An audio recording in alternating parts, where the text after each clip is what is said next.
Hello, everyone. I am Sky J, and welcome to What's the Word Wednesday. When a child is bad, they may hide their face from their parent.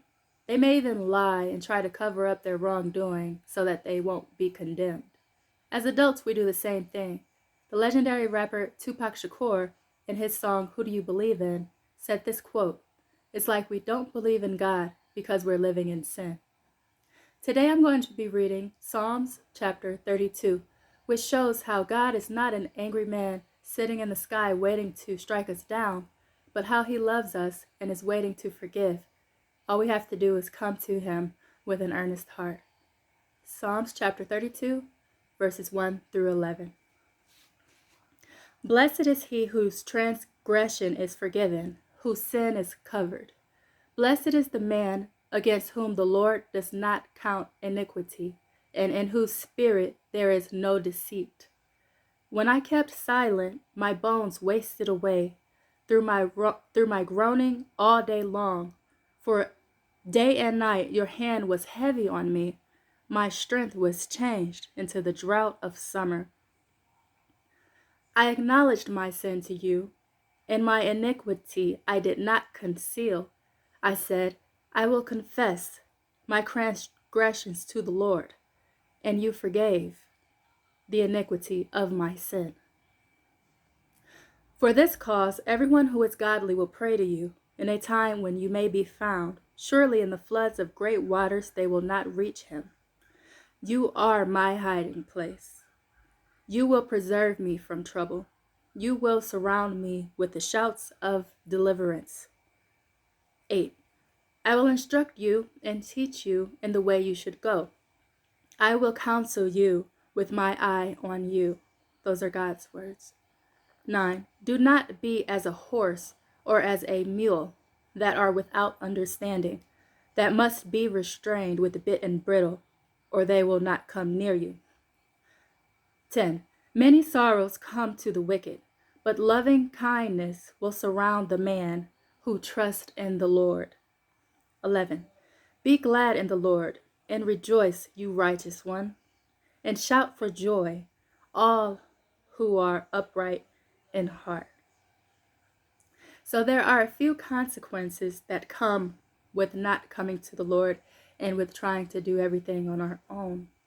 One of those consequences are getting lost in our sin.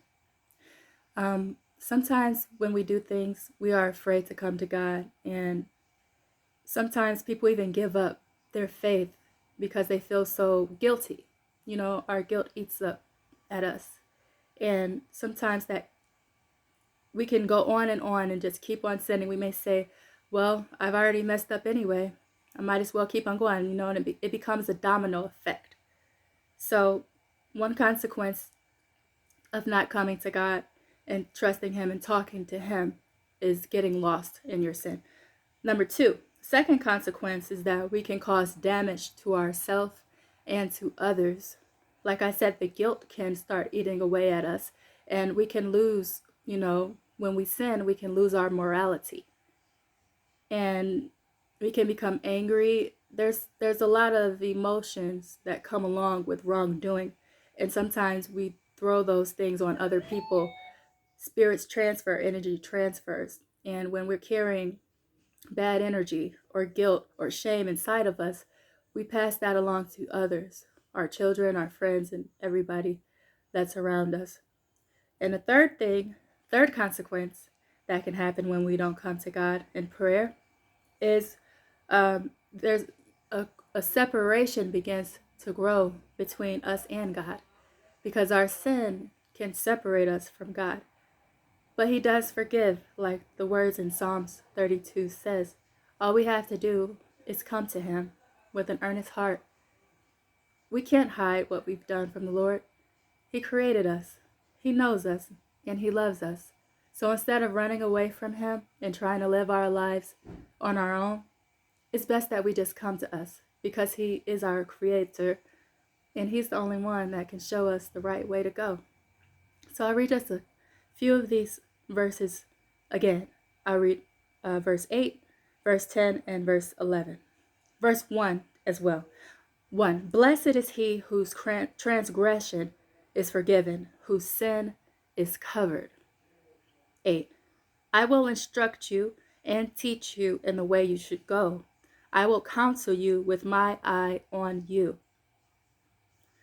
10. Many sorrows come to the wicked, but loving kindness will surround the man who trusts in the Lord. 11. Be glad in the Lord and rejoice, you righteous one, and shout for joy, all you who are upright in heart. Amen. Thank you for watching What's the Word Wednesday. I will see you next week. If this is your first time here, please hit the subscribe button to receive a notification for next Wednesday's What's the Word Wednesday. We do this every Wednesday. Thanks for tuning in. I'm Sky J.